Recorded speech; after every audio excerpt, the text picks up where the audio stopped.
तर आम्ही ज्या विषयावरती मनन करत आहोत तो विषय आहे सुवार्ता. आणि सुवार्तेचं महत्त्व काय आहे? खरी सुवार्तेचा मुख्य बेस हाच आहे, येशू ख्रिस्त या जगात आला, प्रत्येक पाप्याच्या तारणासाठी त्यांनी आपला प्राण दिला, तो मरणातून जिवंत झाला. म्हणून प्रत्येक पाप्याला येशूवर विश्वास ठेवण्याच्या द्वारे, पश्चातापाच्या द्वारे जिवंतपणीच मोक्ष, उद्धार, तारण, सुटका, पापक्षमा आणि स्वर्गीय राज्याचं आश्वासन आहे. आमेन. लोक मनुष्य गेल्यानंतर या गोष्टी करतात, पण त्याचा काही उपयोग नाहीये. जिवंतपणेच जो येशूला स्वीकारतो त्याचं जीवन कधी संपलं त्याला काळजी करायची कारण नाहीये. त्याचं जीवन येशूमध्ये सुरक्षित आहे. आमेन. हालेलुया. तर या सुवार्तेवरती आपण मनन चिंतन करत असताना रोमकरास पत्र याचा पहिला अध्याय आणि वचन 2 काय सांगतं ऐका. या सुवार्तेविषयी, सुवार्ता कुठल्या मनुष्याची नाहीये, सुवार्ता चिन्ह चमत्काराची नाहीये. ज्याच्या शरीरावरून कपडा फिरवून न्यायचे आणि आजारी बरे व्हायचे, तो संत पौल म्हणतोय की सुवार्ता या विषयी आहे की येशू ख्रिस्ताविषयी जुन्या करारामध्ये संदेष्टांच्या द्वारे जे पूर्वीच वचन दिलं होतं, ही सुवार्ता त्याचा पुत्र प्रभू येशू ख्रिस्त याच्या विषयी आहे.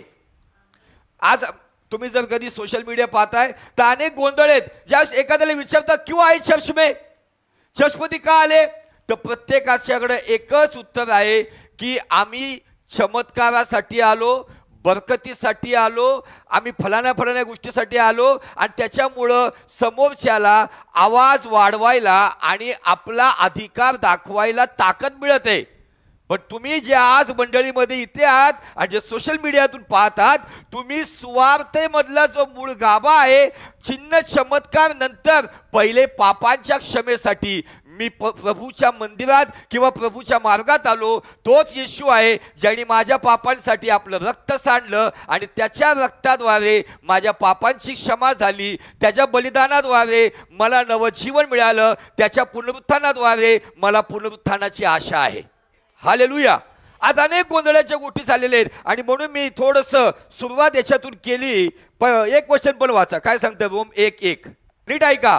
पवित्र जन होण्याकरिता बोलवलेले रोम शहरातील देवाचे प्रियजन या सर्वांना प्रेषित होण्याकरिता बोलविण्यात आलेला देवाच्या स्वार्थेकरता वेगळा केलेला, देवाच्या स्वार्थेकरिता वेगळा केलेला. वास्तविक कॉलिंगने तो प्रेषित म्हणून आलाय.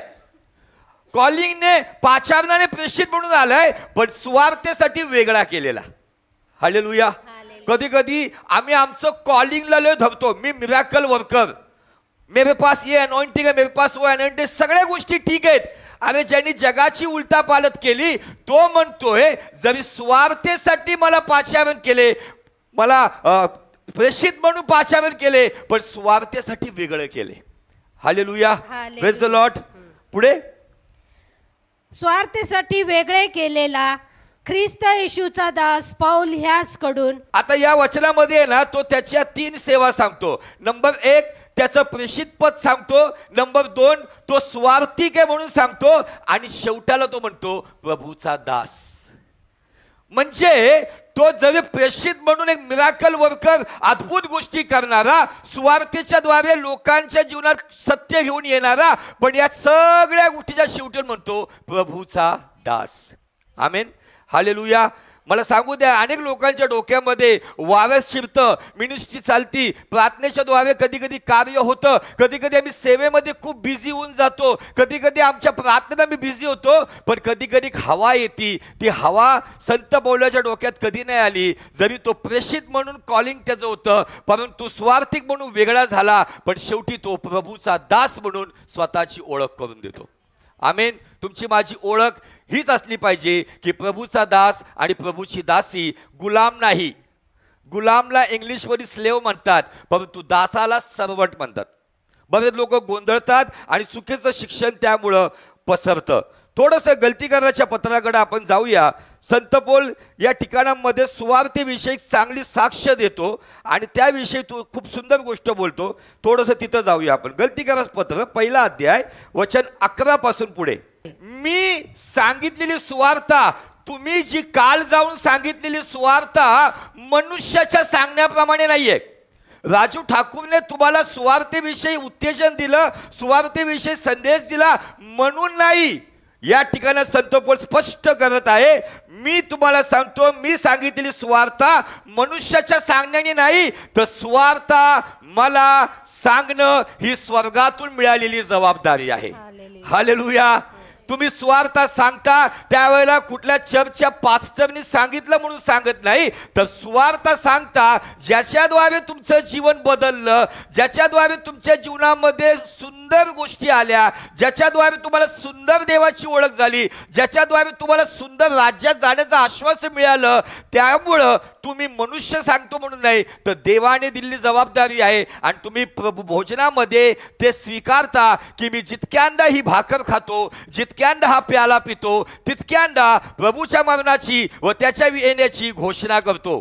आमेन. एक परमेश्वराचा महान सेवक तो काय म्हणत आहे की मला सुवार्ता कुठल्या मनुष्याकडून प्राप्त झाली नाही, तर ती मला कोणी शिकवली नाही, तर येशू ख्रिस्ताच्या प्रगटीकरणाने मला ती प्राप्त झाली, ज्या वेळेला तो 3ऱ्या स्वर्गापर्यंत जाऊन आला.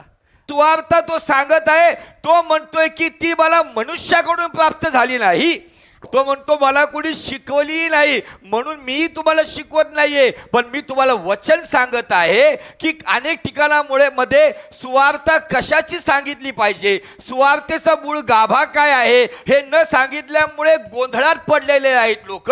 येशूकडे येण्याचा उद्देश लोक फक्त रोटी कपडा मकान याविषयी अडकून पडलेत.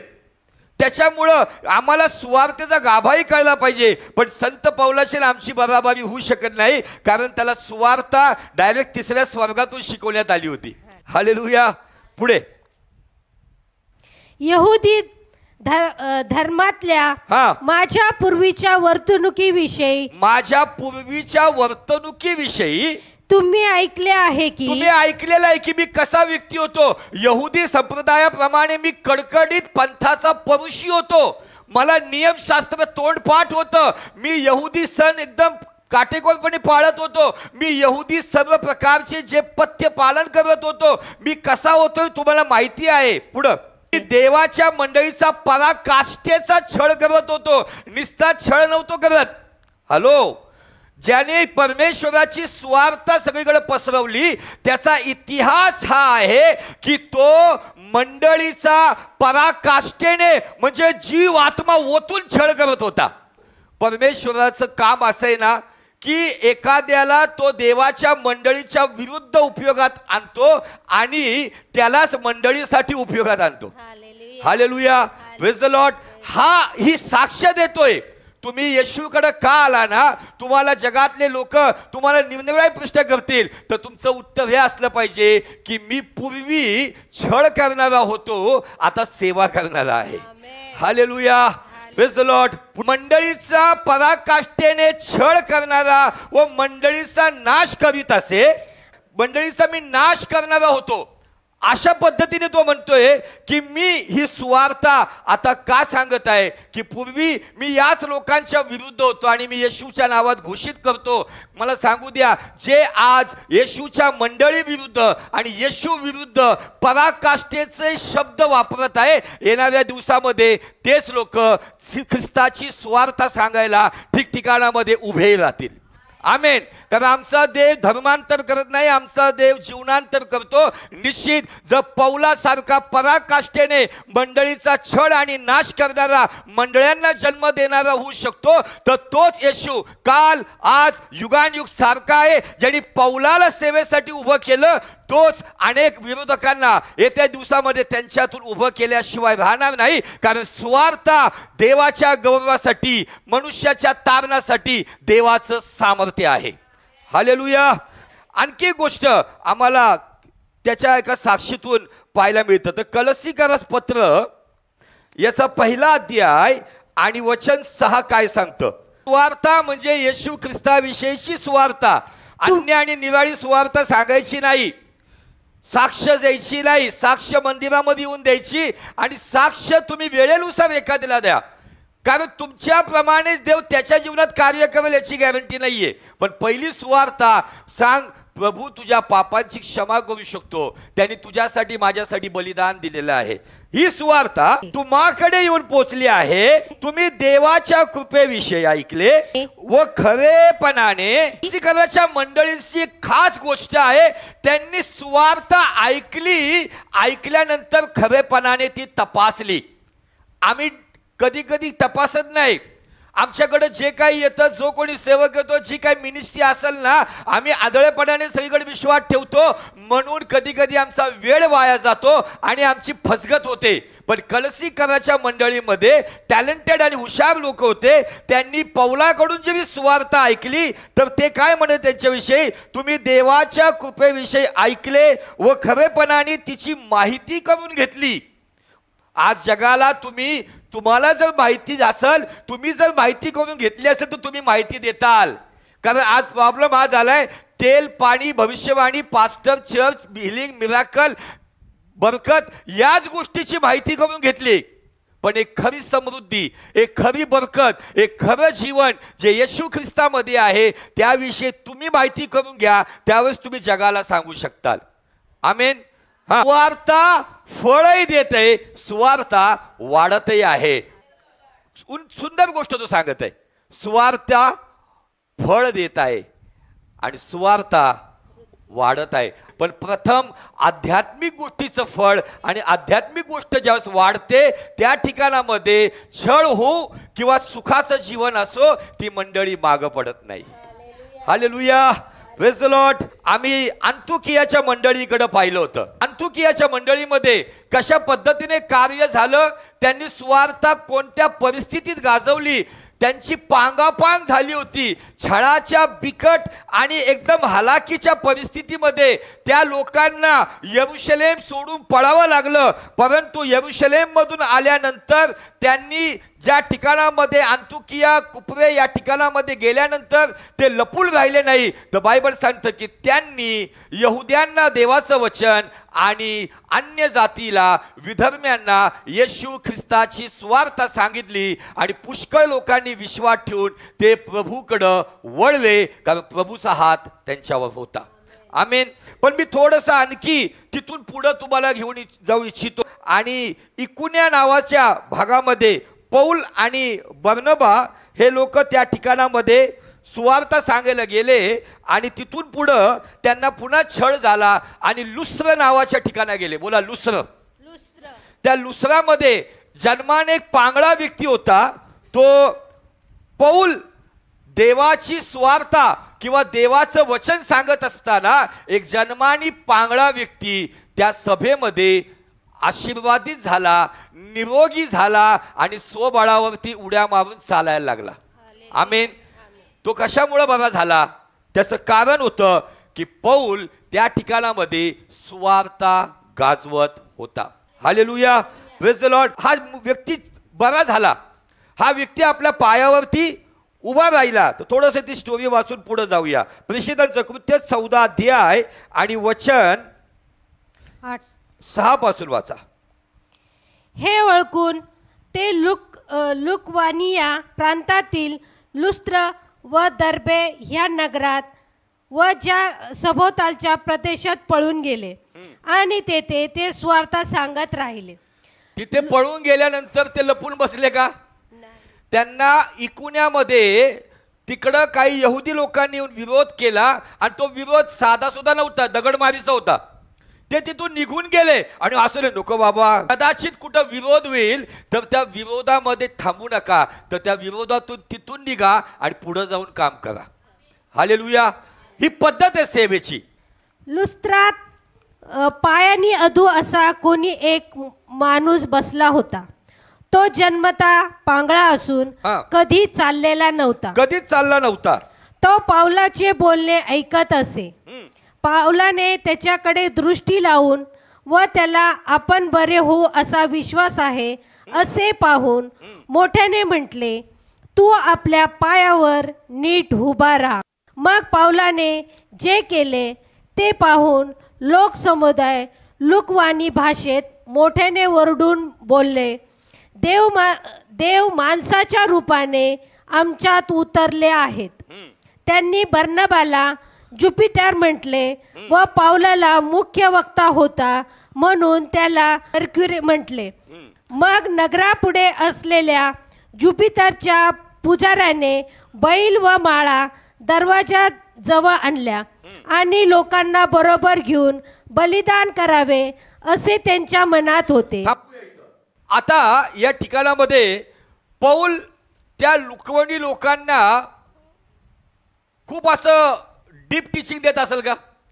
नवीन लोक आहेत, विधर्मी लोक आहेत, अन्य देवताची उपासना करणारे लोक आहेत, येशूची ओळख नाही तर निश्चित त्यांनी त्या ठिकाणामध्ये पौलाने येशू विषयीच्या गोष्टी, येशू विषयीची सुवार्ता सांगितली. आणि ते ऐकत असताना जन्माने पांगळा व्यक्ती, त्याच्या शरीराचे हातपाय कधी हल्ले नाही, पण वचन ऐकताना, सुवार्ता ऐकताना त्याच्या बॉडीमध्ये कंप निर्माण झाला.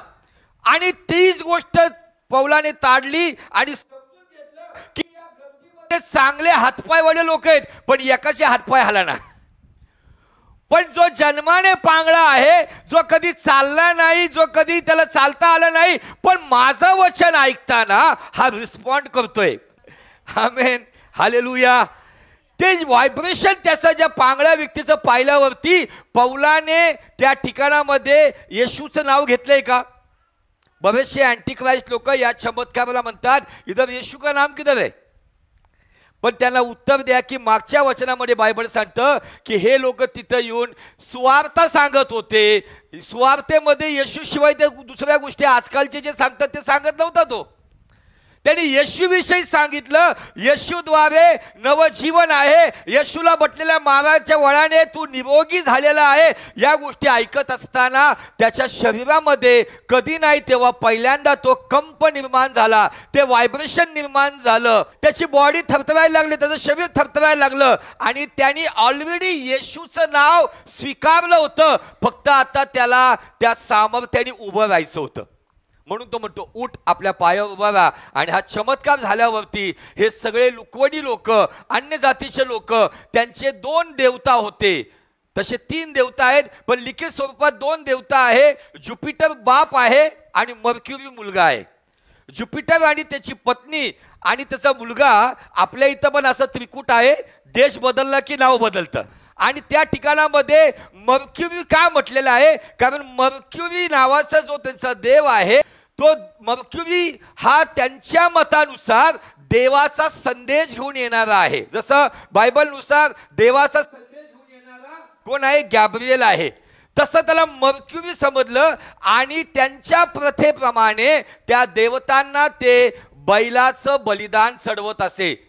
आणि म्हणून जसं ते घडलं, ज्युपिटर आणि मर्क्युरीच्या पुजाऱ्यांनी जे बलिदानासाठी मंदिरापाशी ठेवलेले बैल होते ते यांच्या समोर आणलं आणि त्यांचा तिथं मोठा सन्मान करण्यासाठी ते आले होते. पण पुढं बघा काय झालं.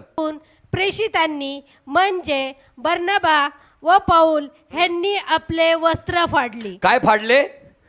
वस्त्र फाडले. आजकाल लोक उलट वस्त्र टाकतात आणि त्याच्यावर वस्त्रावरून चालत चाललेत. अरे ज्यांनी जगाची उलटा पालत केली ते त्या सन्मानाला तुच्छ लेखून स्वतःला इतकं तुच्छ लेखलं की त्यांनी आपले वस्त्र फाडले. पण मला पौल आणि बार्नबाचं एक उत्तम चरित्र दिसतं की त्यांनी देवाचं गौरव घेतलं नाही. लोकांमध्ये घुसले ते. काय लोक लोकांपासून पळतात, घुसलेल्या लोकांना बाहेर काढून फेकतात बाउन्सर लोक. पण हे लोकांमध्ये घुसून ते ओरडून म्हणाले, अहो गृहस्थांनो, जंटलमॅन, हे तुम्ही काय करताय? तुम्ही आणि मी काही विशेष नाहीये, आम्ही समभावनेचे लोक आहोत. म्हणजे या गोष्टींना संत पौल काय म्हणतोय? निरर्थक गोष्ट म्हणतोय. या गोष्टींना तो महत्व देत नाहीये, पण आम्ही जे निरर्थक आहे ना त्याला सार्थक करून त्याचा गवगवा बघतोय. हा पुढे. ज्याने आकाश व पृथ्वी निर्माण केली, ज्याने अवघे निर्माण केले, आम्ही त्याची सुवार्ता सांगतो. इतकं स्पर्श करताना हे वचन की तुम्ही आमच्याकडं नाही, तुम्ही त्या जिवंत देवाकडं, येशूकडे वळावे. आमेन. आज लोकांना तिथं वळवण्यात काही इंटरेस्ट नाहीये. ही परिस्थिती आहे आज जगाची. का? कारण या जगाची आज दुष्टाने कुठंतरी गोंधळाची परिस्थिती केलेली आहे. म्हणून संत पौल गलतीकराच्या मंडळीला पहिला अध्याय 6 पासून म्हणतो की एवढ्या लवकर तुम्ही मुख्य सुवार्तेपासून एका निराळ्या सुवार्तेकडे कसे काय वळले, जी घोटाळ्यात पाडणारी आहे. जुन्या कराराच्या गोष्टी घेऊन नव्या कराराला मी थोपू शकत नाही. देवाने आम्हाला नव्या करारात सांगितले जे तुला फुकट दिलेलं आहे ते तू फुकट दे. याचा अर्थ तुम्ही आणि मी पण त्यात फुकट राहू नये. देवाच्या सेवकाचं जो आम्हाला शिकवतो, जो आमच्यासाठी प्रार्थना करतो, जे आत्म्यातून आम्हाला लीड होतं ते उत्तमातलं उत्तम द्या. कारण संतोषाने देणारा देवाला प्रिय आहे, दबावाने आणि जबरदस्तीने देणारा प्रिय नाहीये. त्यांनी गतकाळातील पिढ्यांमध्ये सर्व राष्ट्रांना आपापल्या मार्गाने चालू दिले. म्हणजे परमेश्वराने या जगातल्या प्रत्येक राष्ट्रांना येशू ख्रिस्त येण्यापूर्वी त्यांना आपल्या आपल्या मार्गांनी चालू दिलं. पुढं ऐका, हे वचन खूप महत्वाचं आहे. तथापि त्याने स्वतः साक्ष्यविरहित राहू दिले नाही. त्याने स्वतः साक्ष्यविरहित राहू दिले नाही. म्हणजे त्याने उपकार केले. आकाशापासून पर्जन्य व फलदायक ऋतू तुम्हाला दिले आणि अन्नाने व हर्षाने तुम्हाला मन भरून तृप्त केले. तुम्हाला मन भरून तृप्त केले. तो म्हणतो लुकवणी का असाला तुम्ही, पण तुमच्यावरती ज्याची स्वार्थ आम्ही सांगतो ना त्या देवाचे उपकार आहे. हक्काने सांगा, हा फक्त युरोप कंट्रीतला देव नाहीये, हा इंग्रजांचा देव नाहीये, हा इंग्लिश लोकांचा देव नाहीये, तर हा सबंध मानव जातीचा देव आहे, ज्याने सबंध मानव जातीवर कृपा करून त्यांना खाण्या आणि पिण्याचे उपकार केलेले आहेत.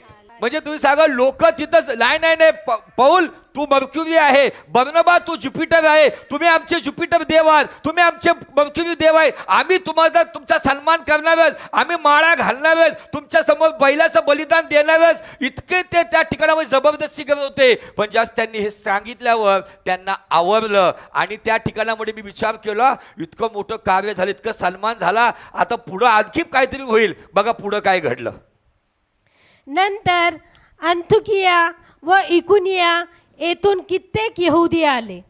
त्यांनी लोकांची मने वळून पावलाला दगडमार केला आणि तो मेला असे समजून त्याला नगराबाहेर ओढून टाकून दिले.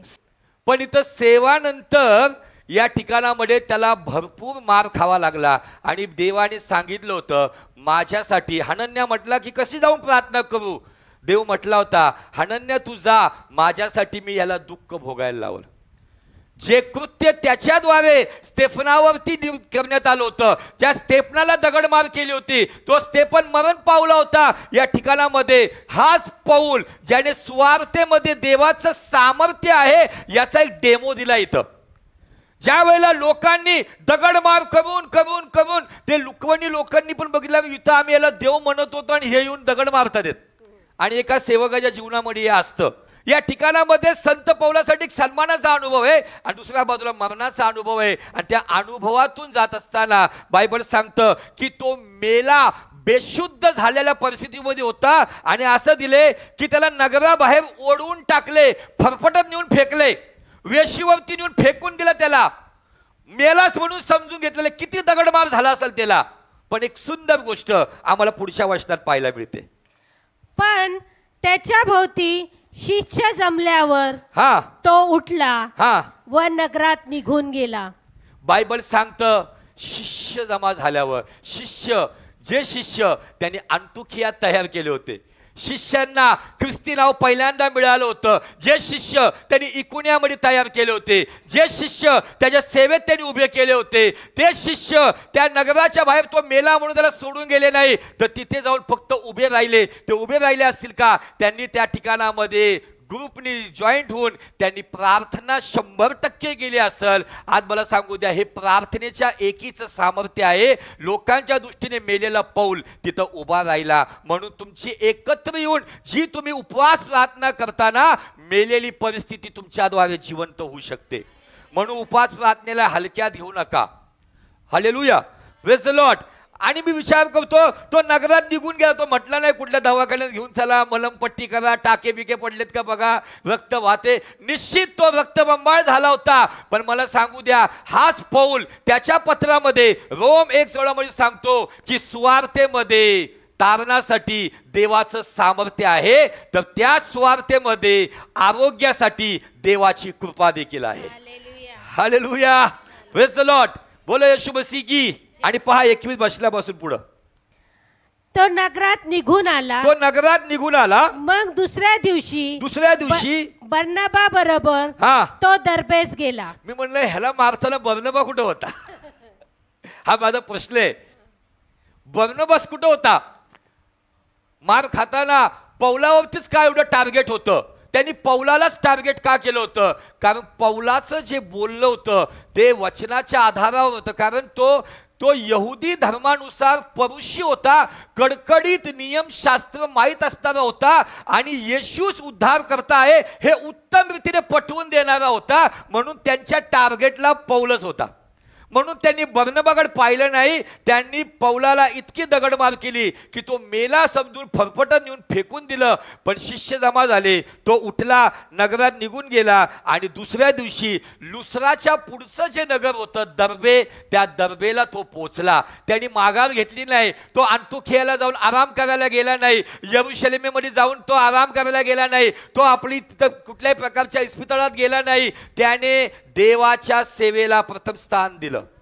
कदाचित तुम्हाला लोक दगड मारणार नाही, पण लोक तुम्हाला शब्दांचे दगड मारतील. त्या नगरातून पुढे जा आणि देवाच्या राज्याला तुम्ही प्रगती द्या. पुढं 21 वचन. त्या नगरात, कुठल्या नगरात? दर्बेमध्ये. त्या नगरात सुवार्थ सांगून त्याने पुष्कळ शिष्य केल्यावर लुस्त्र, इकोनिया व अंतोकिया ह्या नगरात ते परत आले. वाव, म्हणजे ते एक उदाहरण दाखल सांगायचं म्हणजे ते पुढे पिंपरीपर्यंत गेल्यानंतर त्यांनी जे काही दापोडी, कासरवाडी, खडकीमध्ये जे काही चर्च स्थापन केले होते ना, ते पिंपरीतून पुन्हा मागे आले आणि पुन्हा सर्वांना त्या सेवेत घेऊन गेले. पण मला मुख्य गोष्ट काय सांगायची आहे, त्या दगडमारीचा प्रभाव पौलावर झाला नाही. कारण त्याला समजलं माझ्यामुळं एका तरुणाला दगड खावी लागली आणि तो मेला, पण देवाची माझ्यावरती कृपा आहे. मला सांगू द्या, हे उत्तम उदाहरण तुमच्या माझ्यासाठी आहे. तुमचा आणि माझा देव त्याचं कार्य पूर्ण केल्याशिवाय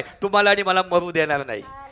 या ताडीवाला रोडमध्ये खरं संजीवन आणल्याशिवाय तुमचा आणि माझा देव आम्हाला मरू देणार नाही. या पुणे शहरामध्ये संजीवन आणल्याशिवाय तुमचा आणि माझा देव आपल्याला मरू देणार नाही. या महाराष्ट्रामध्ये ख्रिस्ताचा झेंडा खऱ्या अर्थाने फडकवल्याशिवाय तुमचा आणि माझा देव आम्हाला मरू देणार नाही. Hallelujah, praise the Lord. यासाठी तयार राहा. सुवार्ता सांगताना जसं युद्धभूमीवरती एक सैनिक जेव्हा मरण पावतो तर त्याला एक वीरगती प्राप्त होते, त्याला एक शाही मरण म्हणण्यात येतं. साधारण मरणाने मरायचे तर साधारण मरणाने मरा, पण सुवार्थ सांगून जर शहीद व्हायचे तर देवाच्या राज्यासाठी मोठी तुतारी वाजणार आहे, मोठे ड्रम वाजणार आहे. ही व्यक्ती आहे माझ्या राज्यासाठी उभी आहे. Hallelujah, praise the Lord. या उत्तम गोष्ट संत बोल इथं सांगतो, मग आपण थांबूया. पुढे. आणि शिष्यांची मने स्थिरावून. आता मला सांगा, शिष्यांचं मन स्थिरायची गरज का पडली? तुलाच एवढं दगड खायला लागले, आमचं काय बाबा? तुलाच फरफट देऊन आमच्या समोर फेकला, आमचं काय बाबा? एक दहशतीचं वातावरण झालं होतं. सगळे घाबरलेल्या अवस्थेमध्ये होते. तेव्हा संत बोल म्हटलं असेल, मी मेलो का? देवाने मला मरू दिलं का? कारण सुवार्तेमध्ये रोम 1:16 मध्ये तोच संत बोल म्हणतो, तारणासाठी जर देवाचं सामर्थ्य आहे तर सेवेसाठी पण देवाचं सामर्थ्य आहे. कुठलाही दगड मला जखमी करू शकतो, पण माझ्यातून देवाची सेवा बंद करू शकत नाही. कुठला दगड कदाचित मला जखमी करू शकतो, पण माझं दर्शन माझ्यातून काढून घेऊ शकत नाही. Hallelujah, praise the Lord. शिष्यांना त्यांनी काउन्सिलिंग केलं, एक संदेश त्यांनी तिकडे दिला. तो म्हटला असेल, हे दगड मला का मिळाले? कारण प्रभूला स्वीकारण्याच्या आधी मी पण दगड कोणाला तरी मारायला, दगड मारण्याचे कपडे सांभाळत होतो मी, आणि देवाच्या योजनेनुसार मला ती दगड खावी लागली होती. आणि माझ्यात परिवर्तन झालं का नाही हे वारंवार देव दगड मारून, छड्या मारून, नदीवर पाठवून, समुद्रावर पाठवून, तुरुंगात पाठवून माझी तपासणी करतोय की मी माघार घेणार आहे का. आणि म्हणून हाच पौल म्हणतो माझा नीतिमान विश्वासाने जगेल, पण तो माघार घेईल तर त्याच्या जीवाला संतुष्टी वाटणार नाही. पण तोच पाऊल म्हणतो मी माघार घेणाऱ्यांपैकी नव्हे तर प्रत्येकाचं तारण होईल यासाठी पुढाकार घेणाऱ्यांपैकी आहे. हालेलुया. वाचा, खूप सुंदर गोष्ट बोलतो. मने स्थिरावून त्यांनी त्यांना असा बोध केला की त्यांनी त्यांना म्हणजे दोघांनी, पौल आणि बर्नबानी, विश्वासात टिकून राहा. येत्या दिवसामध्ये विश्वासात टिकून राहा. परिस्थिती काही येऊ द्या, कुणी काही बोलू द्या, कुठल्याही गोष्टी येऊ द्या, पण विश्वासात टिकून राहा. कारण आपणाला पुष्कळ संकटात टिकून देवाच्या राज्यात जावे लागते. कारण आपल्याला पुष्कळ संकटात टिकून देवाच्या राज्यात जावं लागतं. सुखासुखी देवाच्या राज्यात नाही जाऊ शकत. पुष्कळ संकट येतील, पण संकटामध्ये तुमचा हात, तुमचा उजवा हात धरून तुम्हाला चालवणारा येशू ख्रिस्त काल आज युगानुयुग सारखा आहे.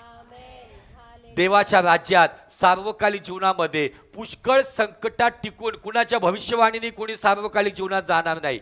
कुणाचा डोक्यावर हात ठेवल्याने तुम्ही सार्वकालिक जीवनात जाणार नाही. कुणाच्या गोड गोड शब्दाने तुम्ही सार्वकालिक जीवनात जाणार नाही. तर संत पौलाने त्या सर्व घाबरलेल्या शिष्यांना, कारण त्यांना दिसलं की आमच्याच गुरुला एवढं धरून ठोकलंय, आमचं काय, पण त्यांना स्थिर करून म्हणतोय की देवाच्या राज्यामध्ये पुष्कळ संकटात टिकून, कदाचित तुम्हाला कौटुंबिक संकट असतील, सामाजिक संकट असतील, आर्थिक संकट असतील, जॉबवरचे संकट असतील, समाजाचे संकट असतील, लोकांचे संकट असतील, नातेसंबंधाचे संकट असतील, या संकटात टिकून देवाच्या राज्यात जायचं. सुवार्ता आम्हाला, सुवार्तेच्या द्वारे आम्ही संकटात टिकून राहतो, कारण सुवार्तेत देवाचं सामर्थ्य आहे आमच्या तारणासाठी. हालेलुया. प्रभू करो या वचनाद्वारे तुम्हाला सुवार्तेत टिकून राहण्यासाठी, सुवार्तेचं महत्त्व समजून घेण्यासाठी आणि सुवार्तेचं कार्य पुढे नेण्यासाठी प्रभू पवित्र आत्मा येशूच्या नावात तुमचं सहाय्य करो.